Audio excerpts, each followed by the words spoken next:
नमस्कार, आप देख रहे हैं एनके न्यूज। मैं आपके साथ अंशु शर्मा और रुक करते हैं खास खबरों की ओर। राजस्थान की जनता ने 2.5 साल पहले प्रदेश कांग्रेस सरकार से उम्मीदें लगाई थी, वो पूरी नहीं हो पाई। जिन वायदों के साथ कांग्रेस सत्ता में आई थी, वो वादे गहलोत सरकार आज तक पूरे नहीं कर पाई।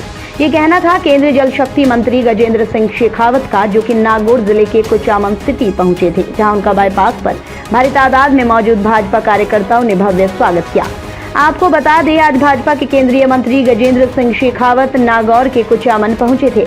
इस मौके पर केंद्रीय मंत्री ने आरपीएस वीडियो वायरल मामले में प्रदेश सरकार को आड़े हाथों लेते हुए कहा कि राजस्थान में सरकार का इकबाल खत्म हो गया है और कानून व्यवस्था नाम की कोई चीज नहीं।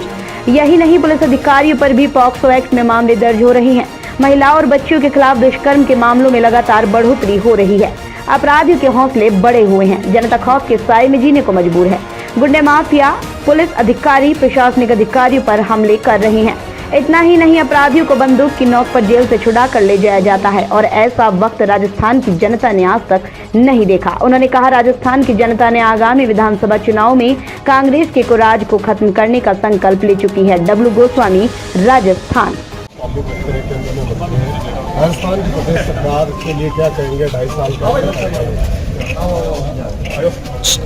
राजस्थान की जनता ने जिस अपेक्षा भाव के साथ में वर्तमान राज्य सरकार को काम करने का अवसर प्रदान किया था, आज राजस्थान की जनता अपने आप को ठगा हुआ महसूस करती है।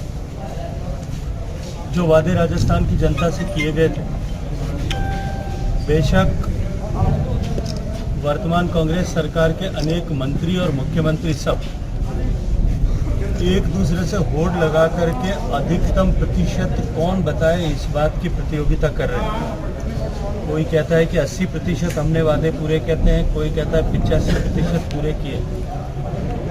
स्वयं मुख्यमंत्री 90% तक पहुंच गए और कुछ मंत्री उससे भी आगे पहुंचे हैं। लेकिन मैं आप सब पत्रकार मित्रों से आग्रह करता हूं कि एक बार कहीं भी गांव में जाकर के, शहर में जाकर के पूछे विषय जो आपने विषय उठाया है, ये विषय सही बात है, तर्क संगत नहीं है।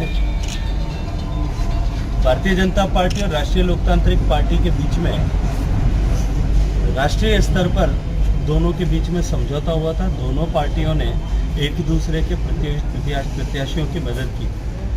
मैं ये मानता हूँ कि हनुमान बेनीवाल साहब ने जितना जोधपुर में आकर के, क्योंकि मैं उस परिवार से नहीं आता, मैं उस समाज से नहीं आता जो एहसान किसी का न रखते हों, लेकिन वो उनके कार्यकर्ता, उनकी पार्टी के लोग भी जानते हैं कि नागौर का चुनाव और नागौर के चुनाव में भारतीय जनता पार्टी के मतदाताओं ने, नागौर के चुनाव में मैंने यहाँ आकर के 8 विधानसभाओं में मीटिंग की है और उसके बाद के खीमसर के उपचुनाव में उनको विजयश्री किस तरह से मिली थी।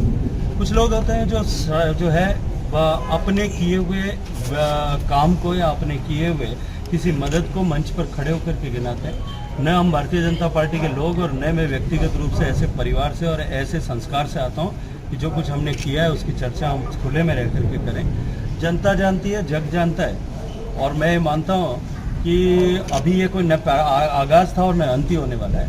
आने वाले समय में भारतीय जनता पार्टी जिस प्रचंड वेग के साथ राजस्थान में आगे बढ़ रही है और उसका जो है परिणाम आप सबको आगामी विधानसभा में देखने। राजस्थान में जनता का किससे मिले? देखिए, भारतीय जनता पार्टी के सभी कार्यकर्ता धरातल पर, चाहे कोरोना की आपदा हो या लोगों को, कि अपने प्रतिनिधि को ढूंढना चुनौती नहीं है। राजस्थान पुलिस के अधिकारी के वीडियो की चर्चा है। राजस्थान सरकार का रवैया आपको लगता है? देखिए, राजस्थान की सरकार का इकबाल समाप्त हो चुका है और राजस्थान में सरकार के आपसी विग्रह के कारण, अपनी कुर्सी बचाने की प्राथमिकता होने के कारण से राजस्थान में लॉ एंड ऑर्डर सिचुएशन लगभग शून्य की स्थिति पर आ गई। राजस्थान आज जो है बच्चियों के साथ में होने वाले अपराधों की राजधानी बन गया। सामान्य व्यक्ति करे वहां से लेकर के पुलिस के अधिकारियों तक में पॉक्सो के मुकदमे दर्ज हो रहे। राजस्थान के थानों से अपराधियों को बंदूक के नोक पर छुड़ाया जा रहा है। राजस्थान का बजरी माफिया अधिकारियों पर से लेकर के, छोटे अधिकारियों से लेकर के एसपी और एडमिनिस्ट्रेटिव ऑफिसर्स तक हमले कर रहा है। मुझे लगता है कि राजस्थान ने ऐसा दुर्भाग्यपूर्ण रात्रि, ऐसी काल रात्रि नहीं देखी और राजस्थान की जनता आगामी 2 साल में होने वाले चुनाव में इस कुराज को समाप्त करने का संकल्प सर कर भाजपा चुप क्यों है? चलो। तो ये थी फिलहाल की कुछ खास खबरें। बाकी की खबरों के लिए देखते रहिए एनके न्यूज। नमस्कार।